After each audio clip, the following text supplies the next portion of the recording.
Hey, what's up, guys?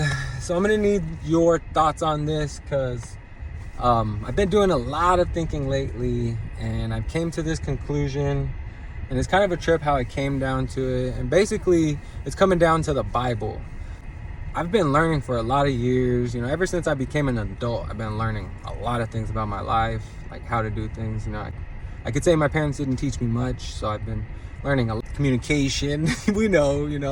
And then with the internet now, we've got our ways to learn, and I love to learn. And just going through this whole existential, curiosity. Is the Earth flat? Whatever. Who knows? But here's what I do know. I'm a logical guy, and I like to make my decisions at this point in my life based off of facts, logical facts, things that I can, set my foot on. So here's what all has kind of led me to the Bible. So quantum physics, you could ask a lot of those scientists, and almost all of them will be able to tell you that they've come to the conclusion that we have a creator, basically, that we are designed, brilliantly. They don't know by who or what, but they can come to that conclusion, right? Yeah, that's big. Okay, here's some other things. And so our country isn't the country that necessarily cares about us, and it's health that led me to this, really. I know our country doesn't care about our health. I know it. How do I know? Because I've read the books. I see what we allow to our people, our citizens, the people we're supposed to care for. I see that our country allows all these things that we know is harmful, and we push things on people that we know are harmful to their health. And it just makes me so upset. Like, other countries, they ban the things that we promote. Why? I can't tell you why, but I know that we do. So I've come to the conclusion that our country doesn't care about our health. Okay, to me, that's a fact. Sure, it's subjective, but to me, it's a fact. Our country does not care about us, right? Our country has lied to us. We know that they can't be trusted. They lied to aliens, for example. They lied about aliens. Right, and that's just the one example I'm going to use when it comes to not being able to trust our government, because too many people have been in insane asylums because they claim that they were abducted by aliens, yet there's too many documents that show that our government is well aware that there's been aliens. So boom, that's a fact. And I'm a fitness guy too, and I've been wearing a lot of I'm still wearing it right now, yeah. And it goes against what I've learned recently, but these synthetic fibers, like these sweat wicking proof, a lot of these fibers that are promoted nowadays, also learning about humans, we're made of water, we're made of, all the way down, we know that there's electrons, that put us together. So we're electric beings, we're connected. I've learned when we put our feet to the earth, we're grounded. So that with our body. What was I saying that led me to that though? I'm spacing, but there's too many things that led me to this. Now, the fibers, so I learned, I can't pull up the article right now, but I've also learned that the vibration, the energy that we give off, it's 100 hertz, I believe. Someone correct me if I'm wrong, but it's 100 hertz, on average, just for our natural ways. Now, when we, this is trippy because the Bible says that when, to use wool and linen, but don't mix them. And okay, why? Right? So I've learned, science has come to the conclusion that, those fibers that the Bible says to not mix and blend and wear, it lowers our vibration, and it matches that of almost a dead body. Okay, when we're supposed to be vibrating at about 100 hertz, it lowers it to about 10, I believe, and it's close to that of a corpse, right? But when we wear wool alone, like the Bible says, where we wear linen, and I'm so ready to buy me some wool and linen shirts, okay? But I'm just thinking out loud with you guys. I'm putting all this together, so please put in wherever. But with the wool and linen, it raises our vibration to, is it 500 hertz or 5,000 hertz? I think it's 5,000. I'm pretty sure it's 5,000. But and I haven't worn one of those yet, but I can only imagine how it'd make me feel. We've heard a lot of music, talking about good vibes, bad vibes. We know it comes down to just us and our frequency that we give out. I've also learned, being a health guy, I love learning, and especially about us, ways that we could become better. I'm in technology, and I tell my students, we're using technology to learn how to help us be better humans. We're not going to use it just to allow it to think for us and do stuff for us. No, we got to balance it. But, you know, I've learned so much with our technology that we have now, and all the ways that we can learn things, that I've learned, you know, that we're like magnetic in a way. Like our heart is like the magnetic center of our body. So we're made of water, we got our down to electrons. You know, we know that because we can shock each other. And, you know, when we touch and rub our feet on carpet and then we could touch each other, we carry electricity. Like, whoa, you know, but it's all coming together to me. And it's crazy that, and I was asking AI. I was watching this video about like how the vegetable oils, like I know they're horrible. They're so horrible, and our country promotes them, and I'm learning how much worse they are, and I'm learning how long our country has been promoting them, knowing how bad they are. And so I asked AI, I said, does the Bible say anything about oils, good oils or bad oils? And, you know, I should have questioned it more on this question. I did in other ways, but initially it just told me, you know, it doesn't necessarily say that there's good oils or bad oils, but it does mention olive oil a lot. I'm like, oh, okay, great. You know, that's my favorite one. That's my go-to. And I'm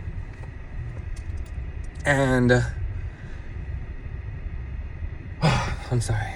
I just got so much on my mind, but I'm gonna have to edit this part out. I'm spacing. Okay, so I was asking about, I remember the good oils and bad oils. It was saying a lot about the olive oil. It said it mentions olive oil a lot. I'm like, okay, great, that's my favorite one. And so I said, well, does the Bible mention anything? I had already learned about the fabric, so that's why I had asked it this way. I said, does the Bible mention anything about good or bad foods in the Bible? Does it mention anything about good or bad foods? And so it made me question it a little bit differently, but it came down to, what was it, Leviticus and Deuteronomy, just mentioning all the foods that we should be eating. And it did mention the fabrics, okay? And at first it didn't want to, and I said, doesn't it say something about wool and linen? And it said, you're right. But, so make sure you guys dig in when you're questioning. Yeah. But, so I was asking more, and it was talking about the clean and unclean. Now, here's what made me even more mad with the country that we live in. So in the Bible, it says to eat, like the animals that we're allowed to eat are split hooved and that chew the cud, right? So cows, they have split hooves and they chew their cud. And so lambs, sheep, deer, yeah, there's a couple others I can't think off the top of my head, but it mentions that pig is unclean, right? And it's clear about which foods are unclean. The Bible is clear about like which fishes you can eat. I think it's like the scaled ones. I can't remember exactly, but you can look it up. Like I've just learned all this all on my own. And it says don't eat the shellfish, so crabs, shrimp. But our country promotes these things that the Bible says are unclean. Like the same way it talks about touching dead bodies, you're unclean. It talks about these foods and not to eat them. They're unclean and they will make you unclean. And to me, it's just like, why does our country promote this stuff? Like the Bible says that that pig is bad, and like our country's just making bacon, right? The Bible says, you know, shellfish and crab, you know, and that I was surprised. And I'm just like, we're crazy about that stuff. You know, ceviches is just huge, right? Like, why are we promoting these things that the Bible says are unclean? And, you know, I'm a health guy, so the food thing is just what made me upset even more with living in this country. And, you know, even the fabric thing. So, but that didn't make me upset. It just made me question. But it makes me so upset that our country just really doesn't care about our health. And it's really doing a lot of things to damage parts of our bodies just to make sure that we don't live long. And the Bible is right about all these things and just so much more. The Bible has been right about like all the way down to our DNA, like the YH, WH, like look that up. That's a trip. Like, and then I'm like, okay, well this book, you know, who is it written by? And I'm just doing my research, and I've done my research, and I'm just like, the Bible was written by eyewitnesses, like the Bible was written during the lifetime of people who saw Jesus come back to life. You know, Jesus showed himself to 500 people, and there's so many other historical figures that like confirm Jesus, like so many. I love learning about history and, you know, just hearing about him in other parts of the world, you know, not the Bible. Like he was a man, he was here, he did these things. And the Bible was written by people who were alive at the time that the eyewitnesses who saw Jesus come back to life, and 300 of them were still alive when the Bible was written, right? To read it and confirm it. And it's just like, but yet here we're learning about Julius Caesar and, you know, even Aristotle and Alexander the Great, when their history was written by people Like the first time someone was like writing about them was like hundreds of years after they were dead, hundreds of years after their death. Like for example, Alexander the Great, his history was written 300 or 9 years after his death. Aristotle, I believe it was 1400 years, his history was written after his death, and nobody questions those things, right? Alexander the Great, like, these are examples of historical figures who people wrote about, and we don't question the things that were written about him, but they were not even alive during the lifetime, right?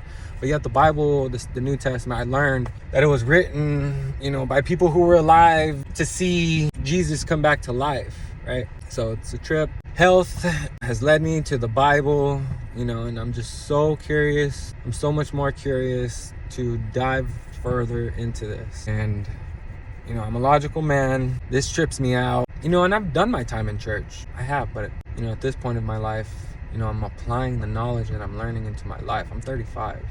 I am fallible. I am far from perfect. So I've been learning a lot. And, also like health, fasting. My gosh, like this is another thing. Like fasting talks about the benefits of the Bible, like the benefits of fasting. Or it tells us to, right? And like there's so many health benefits to fasting, to not eating. Like our bodies are so just amazing.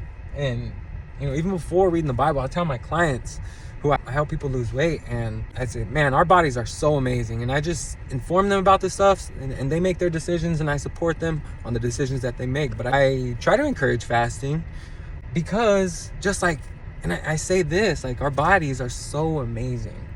Just for example, if we were to get a cut on our skin, we clean our cut. All we have to do is wait, and then it's healed. Like, yeah, we're left with a little scar, but all we have to do is wait, and our body heals itself, right? Now, when we give our body a break from eating, I've learned that our body will do all kinds of amazing things. Like, the food process is long.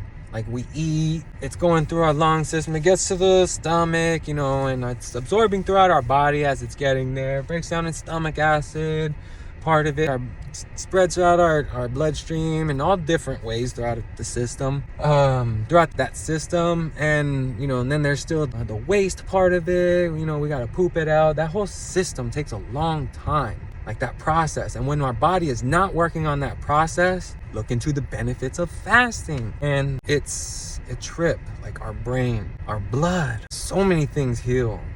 Like everything heals when we give our body a break from eating. It will do amazing things. So I'm curious just to dive so much more into the Bible, because I've heard a lot about it, and I'm learning this, and I'm gonna apply it to my life and see where it leads me. So if you've had if you've had any of these thoughts, I know I went all over the place, from health, our government, fasting, but let me know what your thoughts are. The Bible, mind-blowing. Yeah, let me know. I'll see you guys later.